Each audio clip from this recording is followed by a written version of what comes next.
Edison का system था direct current यानी डीसी। अब इसमें एक बड़ी दिक्कत थी। बिजली को जब ज्यादा दूर भेजना होता था तो बहुत सारी पावर रास्ते में ही खत्म हो जाती थी। और यहीं पर टेस्ला का आइडिया आया ऑल्टरनेटिंग करंट का यानी एसी का। इसका सबसे बड़ा फायदा ये था कि इसके वोल्टेज को आसानी से कम या ज्यादा किया जा सकता था। मतलब बिजली को मीलों दूर तक भेजा जा सकता था, वो भी बिना ज्यादा पावर लॉस के। ये सच में एक गेम चेंजर था। अब एडिसन को ये बात पसंद नहीं आई। उन्होंने एसी करंट को खतरनाक साबित करने के लिए क्या कुछ नहीं किया, एक तरह का प्रोपेगेंडा ही चला दिया। लेकिन सच तो सच होता है। टेस्ला की टेक्नोलॉजी कहीं ज्यादा बेहतर थी, सस्ती थी और प्रैक्टिकल भी। तो जाहिर है आखिर में जीत तो बेहतर टेक्नोलॉजी की ही होनी थी। और इस जीत में एक और शख्स का बहुत बड़ा हाथ था, जॉर्ज वेस्टिंगहाउस। उन्होंने टेस्ला की काबिलियत को पहचाना, उनके एसी पेटेंट खरीदे और इस टेक्नोलॉजी को पूरी दुनिया में फैलाने में मदद की।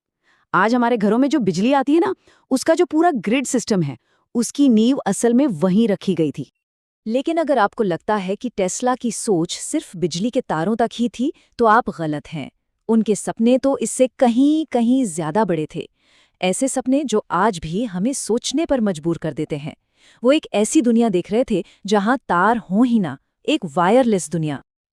और इस वायरलेस दुनिया के सपने के दिल में था टेस्ला कॉइल, शायद उनका सबसे मशहूर और सबसे रहस्यमय आविष्कार। ये एक ऐसी मशीन है जो हाई वोल्टेज, हाई फ्रीक्वेंसी बिजली पैदा करती है। और आपको पता है, आज हम जितनी भी वायरलेस टेक्नोलॉजी इस्तेमाल करते हैं, चाहे वो रेडियो हो या टीवी, उसकी जड़ें कहीं ना कहीं इसी टेस्ला कॉइल से जुड़ी हैं। टेस्ला का जो सबसे बड़ा, सबसे महान सपना था, वो था पूरी दुनिया को मुफ्त में, बिना तारों के बिजली देना। जरा सोचिए इसके बारे में, पूरी दुनिया को मुफ्त एनर्जी। इसी सपने को पूरा करने के लिए उन्होंने वार्डन क्लिफ टावर नाम का एक बहुत बड़ा प्रोजेक्ट भी शुरू किया था। पर अफसोस, पैसों की कमी के चलते ये महान सपना कभी हकीकत नहीं बन पाया। लेकिन उन्होंने भविष्य को जिस तरह देखा ना, वो सच में दिमाग घुमा देने वाला है। उन्होंने सिर्फ रेडियो कम्युनिकेशन के सिद्धांत नहीं बताए, बल्कि एक ऐसी दुनिया की कल्पना की जहां कोई भी संदेश कहीं भी तुरंत बिना तार के भेजा जा सके।